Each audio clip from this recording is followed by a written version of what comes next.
Hello everyone, this is John from Kanen Coffee, and today we have a Breville Barista Touch with us in the shop, and it came in because when you left it on for a while, when it got really hot, these machines do get really hot to begin with, but when it got hot enough to make coffee, make steam, stuff like that, when it warmed up fully, none of the solenoid valves were acting as they should, which what that means is steam was running throughout the whole machine. It was running through the group head, running through the hot water, and barely running out of the steam one. So it was just acting up a little bit.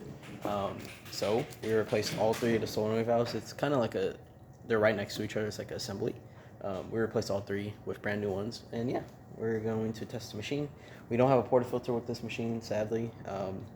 We will just be testing water coming throughout. I've left this machine on purposefully for the whole day. Reason being is because this machine would act up after leaving it on for a while.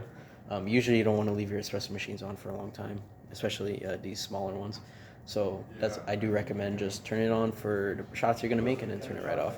But yeah, so let's try water. We're going to start, let's start with a double.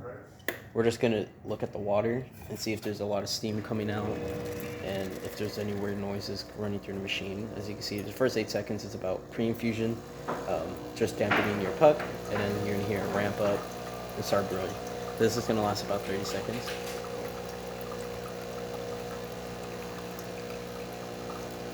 Now what would happen before, and I was able to get it to happen before I repaired the machine, is the first couple seconds of pre-infusion, it would try to do it, but it would just shoot steam everywhere, and it would shoot it all around the machine through the top.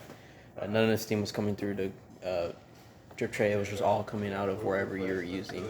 Hot water is now, we're going to test that one, and there should be a steady stream coming out from the side. Oop, missed it a little bit. There you go. As you can see, a nice steady stream coming out.